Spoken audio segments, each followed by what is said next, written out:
Hej, sva Andraž in Davor Oj. iz Sweet TV in z veseljem vam sporočava, da se nama je izpolnila velika želja. Da izposoja sva končno dubla tako želeno Xiaomi Mi 11 Ultra, za kar pa gre vsa zahvala Telekomu Slovenije. Res ful hvala, da so nama omogočili to šanso. Zdaj pa pojmo naprej, da vam predstavim ta telefon, v katerem sem imela že toliko zapovedati v najnem videu o top telefonih iz prve polovice leta 2021. Ok, daj se malo počakam, Draž. Ker najprej morava svojim gledalcem povedati, da naj se naročijo sploh na ta najn YouTube kanal, da naj nama sledijo tudi na Instagramu, Facebooku, Twitterju in pa TikToku, ker, kot so rekli na referendumu za vodo, vsak glas šteje.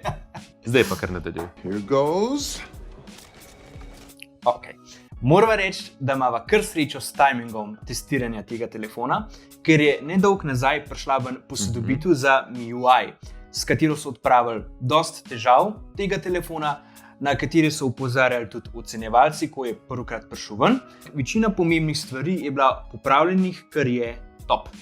Če pa naredimo najprej še malo zgodovinskega uvoda, Huawei je zaradi sankcij s strani ameriških oblasti postal praktično nepomemben na trgu telefonov izven Kitajske.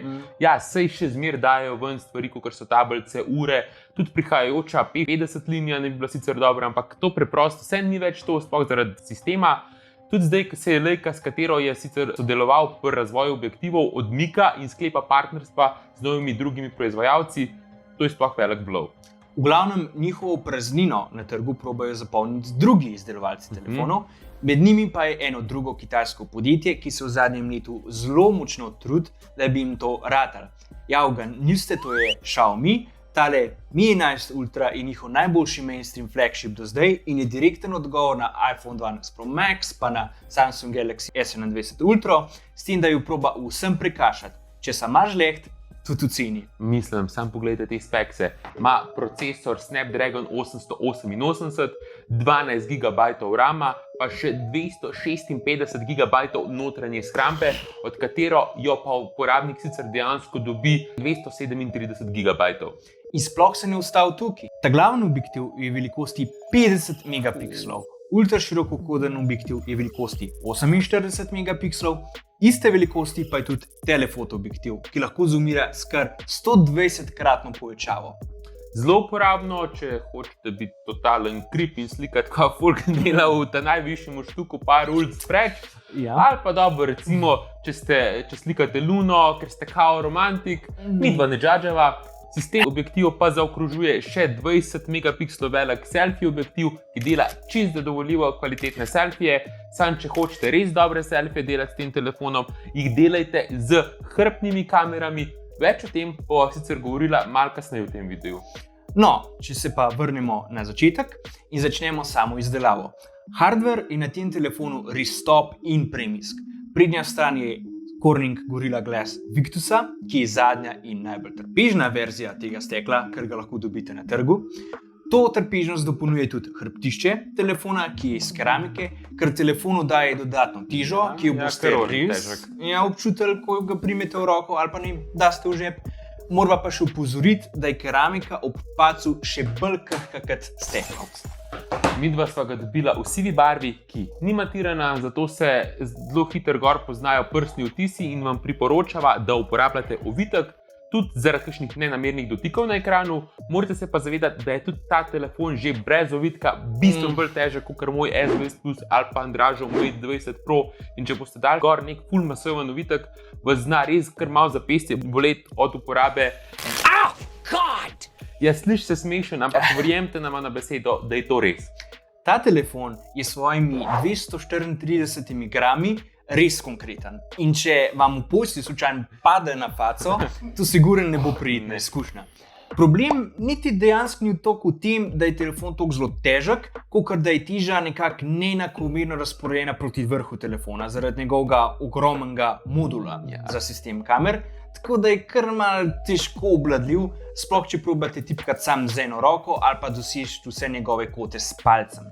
Ta grba za kamero res štrli ven kot en ogromen tumor, ima pa tudi sicer dve prednosti, zaradi nje telefon trdno stoji na mizi, ko ga probate premikati, prav tako vam lahko pomaga, ko ga uporabljate za držanje telefona, tako da nanjo naslonite prst in ga lažje držite v roki, da vam recimo ne spozi ven. Kar se tiče celega dizajna, bo ta ljudem ali zelo všeč, ali pa jih bo odbil. Ja. Nama se zdi ta telefon edinstven, pač končno nekaj malo drugačnega, definitivno pa ni grd. Dejansko se človeku kar malo smeji, ker je to ekscesno velik.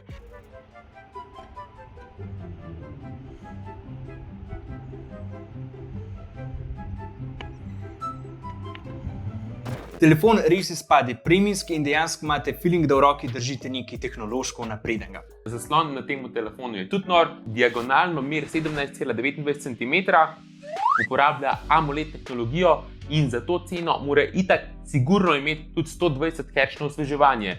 Ma pa tudi še max resolucijo do 1440 pik, pa tudi podporo za predvajanje HDR10+ vsebine. Tako da recimo, če boste na telefonu gledali Netflix, boste res videli, da so črne res črne, bele pa čist bele.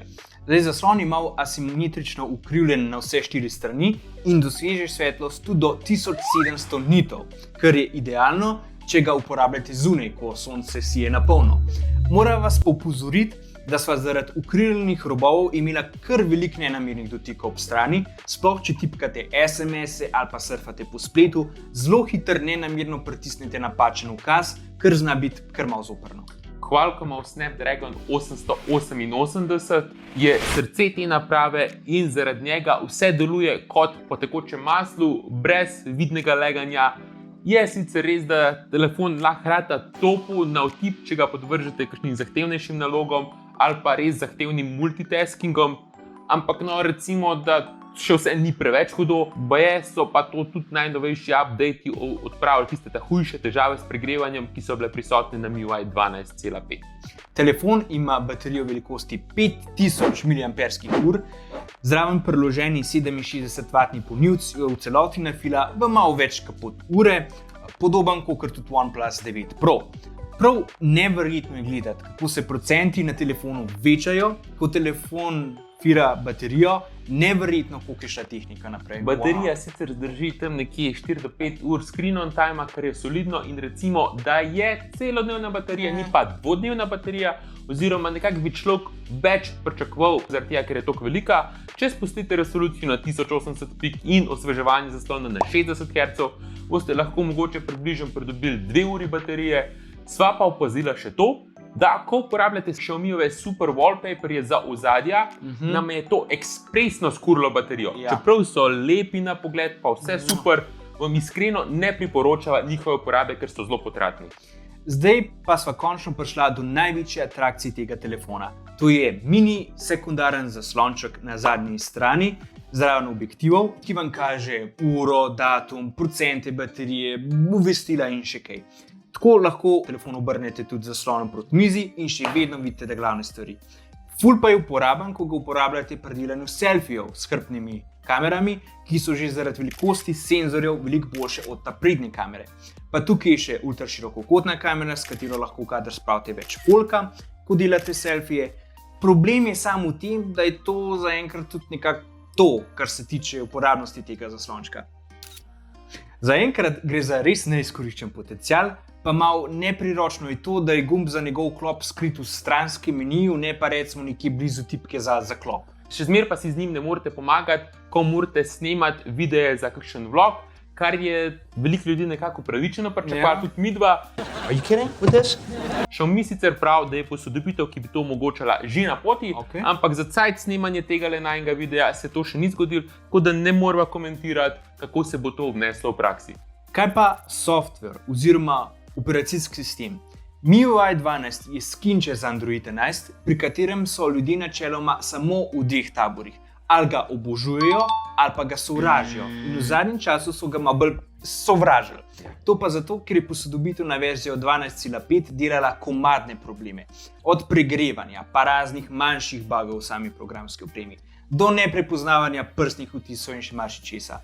Baje je mogel par ljudi celo povrniti telefon na tovarniške nastavitve, skratka res ni bilo ok. Kasnejša posodobitev je večino teh težav odpravila Je pa treba poudariti, da so bile te težave prisotne tudi na drugih Xiaomijevih telefonih, ki so bili posodobljeni na MIUI Kot da je 12.5. bilo to res nekaj v sistemu. Ja. Maybe so bile polemike okoli MIUI tudi razlog, da se je Xiaomi odločil ustanoviti prav posebno ekipo, ki bo skrbela samo za odpravo bugov in stabilnost MIUI v bodoče. Nama je sistem delal sicer skoraj brez problemov, razen na začetku, ko sva ta prvo nastavila telefon, je majčkeno zaštekal, ampak mislila, da je bil za to kriv bolj proces nastavljanja, kot pa sam sistem. Maybe je v celem cajtu, kar sva ga testirala, telefon enkrat zaštekal, Ja. to je bilo pa tudi to osebno, nama je drugače MIUI všeč, ker ima veliko možnosti, da svoj telefon poljubno uredite po svoji meri, definitivno pa to ni stok Android. Nope. Ta telefon je bil tema pogovorov tudi zaradi velikosti senzorja v sistemu objektivov, ki je bil do Sharpovega Aquasa R6, ki je prišel ven malo kasneje, največji od vseh pametnih telefonov. Zdaj, kot veste, večji senzor prinaša številne prednosti, ker v objektiv spusti več svetlobe za boljše nočne fotke, včasih night mode sploh ni treba uporabiti, ker že na navaden način zadostuje. Poleg tega subjekte, ki jih fotkate, telefon lepše loči od okolice, tako imenovan bokeh efekt. Ta sistem kamer je tudi sposoben snemati video 8K pa 24 fps-jih, sam morate se zavedati, da vam bodo videi vzeli ogromno placa. Impresivna je tudi ultraširokokotna kamera, ki ima kar 128 stopinjski zajem, kar pomeni, da lahko v kader ujamete še več stvari. Boste pa mogli imeti pri tem mirno roko, ker ta objektiv nima OIS-a. Velikost senzorja pa ima lahko tudi svoje slabe plati. Med drugim je ena izmed njih ta, da makrofotke zaradi distance fokusa niso tako ostre. Telefon pa tudi nima tradicionalnega telefoto objektiva, ampak ima periskopski zoom objektiv, ki za take šote glih ni najboljši. Zdaj, za tiste, ki ne delate makroposnetkov, je tako itak čisto nepomembno, je pa fajn, da za vsak slučaj to veste. Po najnem igranju s temi kamerami in testiranju se nam zdi, da lahko v določenih pogojih telefon doseže skoraj kvaliteto DSLR fotk, sploh takrat, ko je subjekt na fotki pri miru. Če pa ni, boste pa mogoče malo razočarani nad rezultati, ker se ob tem premikanju to zazna in je fotka malo zapacana. Vseeno lahko rečeva, da je telefon zelo super za objavljanje fotk na družabnih omrežjih, sploh zato, ker so ostre, pa dost, ampak ne pretirano nasičene, z dobrim kontrastom in HDR-jem. Res vrhunska kamera, ki je v rangu najboljših, da o nočnih fotkah sploh ne govorimo. Recimo, sam pogledajte tole sliko tukaj, Andraževa slika je bila slikana v popolni temi in tukaj le z vklopljenim night modom. Ne zajebava vas, to ni bilo zjutraj posnet, ampak ob polnoči. Midva sva imela usta do tal, pa še zmeraj jih mava. Kako pa je s 120-kratnim zoomom? Že res, da gre v resnici za samo 5-kratni optičen zoom, ampak kot vidite s to fotko, nastalo iz 10 štuka bloka v šiški, kamera konkretno nazumira ta oddaljen napis. Za najboljšo kvaliteto pa priporočava, da uporabite stojalo, ker drugače v kader kar težko zajamete tisto, kar hočete. Kljub vsemu pa sta 5-kratni in 10-kratni zoom večkrat uporabna. Naju pa res zanima, kako bi se ta telefon obnesel napram S21 Ultra. Kaj pa še druge stvari pri telefonu, ki ima vse? Je vodoodporen, ker ima certifikat IP68, z njim lahko brezžično povratno filate tudi druge telefone in ostale naprave, na katerih je to mogoče z 10 vati. Se pa tudi sam brezžično polni s posebnim Xiaomijevim polnilcem, ki omogoča kar 67-vatno polnjenje. Telefon ima tudi sistem stereozvočnikov, ki so glasni in jasni. Imajo tudi majčken basa noter, res so eni izmed najboljših ta moment v industriji, verjetno tudi zato, ker jih je kalibriralo slavno podjetje Harman Kardon. Kaj pa pod črto, Davor, je Mi 11 Ultra dober telefon? Ja, absolutno je. Okay. Je odličen telefon, ki bo zadovoljil marsikaterega zahtevnega uporabnika in prav gotovo bo v kategoriji za najboljše telefone konec tega leta. Okay. Ampak ja, a je zaradi tega popoln telefon, Andrej? Ne. Oh my God! Ker še zmeraj ima svoje težave in siguren tudi dost placa za izboljšave. Dejstvo je, da ima ta telefon odličen hardware, mogoče najboljšega od vseh telefonov trenutno, ampak ga vseeno mal bremza nacajte nespolirana programska oprema, kjer pa je odgovornost na Xiaomiju, da jo dodatno izpili, česar pa se baje tudi sami dobro zavedajo. Mini ekranček bi bil lahko tudi večji, lahko bi se ga uporabljali tudi za snemanje videov, baterija bi lahko tudi dalj časa zdržala, pa trajala, pa tudi tako upevani 120-kratni zoom bi lahko imel do 10-krat optični zoom, ne samo do 5-krat zoom. To se sliši, kot da se ful pritožujeva, Ne. ampak v resnici res ne, ker nam je iPhone drugač zelo všeč Res je, super je. in nobena od teh kritik ne vzame preč njegove vrednosti. Dejstvo pa je, da prve izdaje teh velikih ultrapametnih telefonov ponavadi imajo izmeri neko cako. Sam spomnite se S20 Ultra lansko let, ki je imela težave z autofokusom, in če se malo lahko pohecava, po najnem mnenju je to zato, ker proizvajalci na module napišejo velikost zooma. Maybe jih s tem malo džinksajo in to jim prinaša nesrečo. To so stvari, ki jih lahko pri Xiaomiju popravljajo in res je Xiaomi ratal velik med že s prvim resnejšim poskusom takega telefona. Čez Mi 12 Ultra se še malo potrudijo, pa izpilijo detajle, pol bosta Apple pa Samsung res nekaj mogla potegniti, izriti res konkretnega, da bosta sploh konkurirala. O tem tudi ne lažejo cifre, ker Xiaomi glede na svojo svetovno prodajo s Samsungom zaostaja samo še par odstotkov. Mi 11 Ultra sicer lahko kupite pri Telekomu Slovenije, na vezavo stane verzija z 256 GB notranjega polnilnika 24x po 44,22 evra, brez vezave pa stane 1300 evrov. Ima kar premijsko ceno, ampak če se hočete postavljati z njim, se morate pač izprsiti, kot pri S21 Ultra ali pa pri iPhone 12 Pro Maxu. Tole je bil kar dolg video, sam tak premijski telefon si ga res zasluži. Res je. Telekomu Slovenije se mora pa še enkrat zahvaliti, da nam ga je dal na sposojo. Vi pa dol prosim v komentarjih napišite, če vas še kaj zanima v zvezi s tem telefonom ali pa če so tudi kaj spustila v opisu.